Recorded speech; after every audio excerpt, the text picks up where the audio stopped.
जय हिंद दोस्तों, आपका स्वागत है डीपीएल न्यूज़ की दुनिया में। आपको बता दें कि हम आज सैलरी से लेकर पेंशन, डीए, डीआर समेत में बदलावों को लेकर करेंगे बात। और 8th पे कमीशन और क्या है टीओआर, टर्म ऑफ रेफरेंस के बारे में आज आपको सारी अपडेट्स देंगे। आइए जानते हैं सैलरी से लेकर पेंशन, डीए, डीआर समेत में होगा बड़ा बदलाव।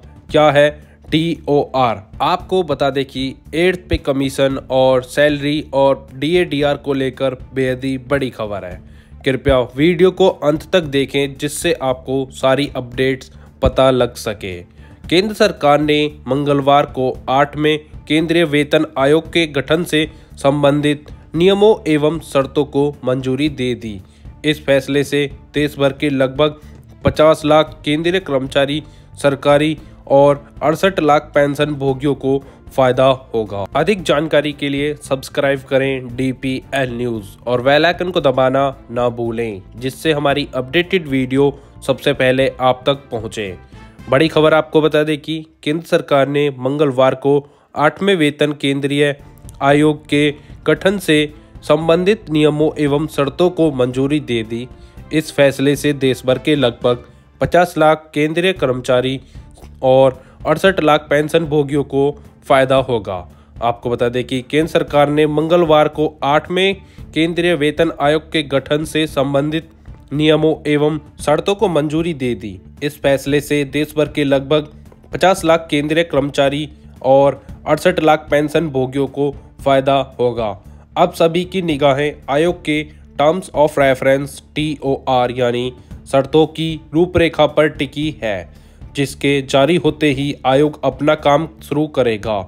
सरकार की इस मंजूरी के साथ ही अब यह चर्चा तेज हो गई है कि कर्मचारियों के वेतन, पेंशन और अन्य भत्तों में कितनी बढ़ोतरी होगी और इसका असर कब से दिखेगा।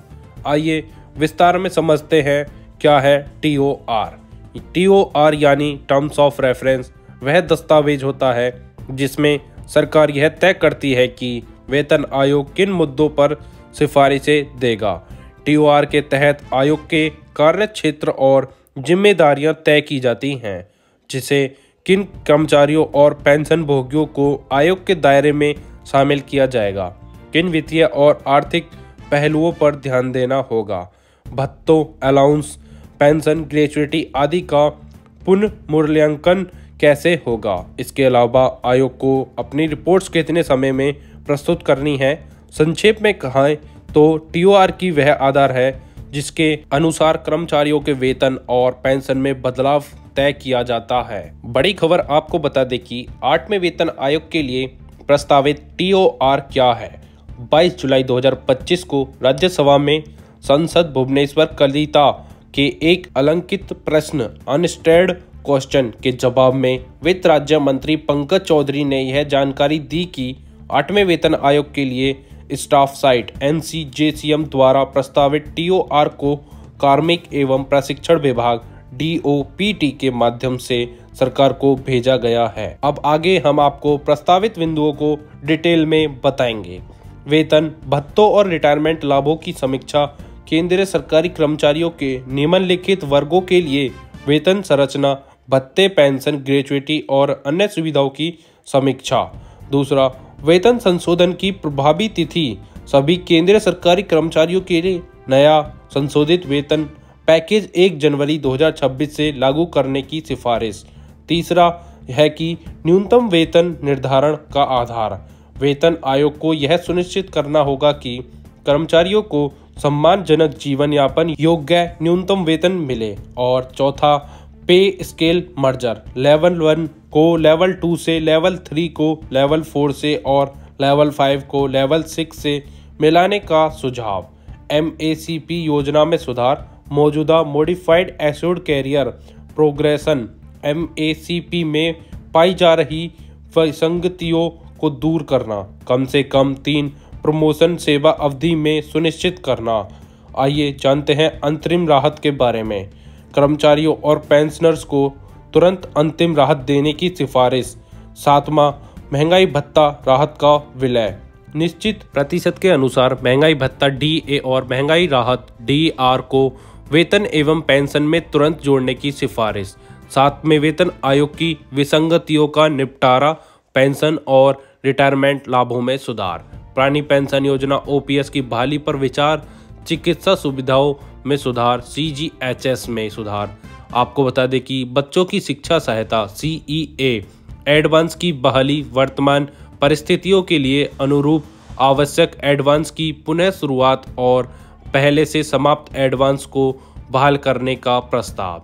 रेलवे कर्मियों को लिए जोखिम भत्ता, रेलवे कर्मचारियों को उनके 24/7 कार्य और उच्च जोखिम वाले वातावरण के मद्देनजर जोखिम एवं कठिनाई भत्ता देने की सिफारिश। रक्षा, नागरिक कर्मचारियों के लिए विशेष भत्ता, हथियार, विस्फोटक रसायन आदि बनाने या उनके भंडारण में संलग्न रक्षा नागरिक कर्मचारियों को विशेष जोखिम भत्ता, बीमा कवरेज और मुआवजा देने की सिफारिश पर बात की जाएगी। आइए जानते हैं अन्य लाभों पर भी असर पड़ेगा। 8वें वेतन आयोग की सिफारिशों के लागू होने के बाद केंद्रीय कर्मचारियों को अन्य लाभों में भी बढ़ोतरी मिल सकती है, जिसे HRA हाउस रेंट अलाउंस में संशोधन, TA ट्रेवल अलाउंस में बढ़ोतरी, मेडिकल रिम्बर्समेंट और स्वास्थ्य लाभों में सुधार, ग्रेच्युइटी की अधिकतम सीमा बढ़ाने की संभावना और NPS में कर्मचारियों के योगदान को लेकर एक नए प्रस्ताव। आपको बता दें कि 18 महीने में देना है रिपोर्ट्स। आपको बता दें कि उच्चतम न्यायालय की सेवानिवृत्त न्यायाधीश रंजना प्रकाश देसाई को आयोग की कमान सौंपी गई है। आयोग अपनी अंतिम रिपोर्ट्स 18 महीने में देगा, जबकि समय समय पर अंतरिम रिपोर्ट्स भी देता रहेगा।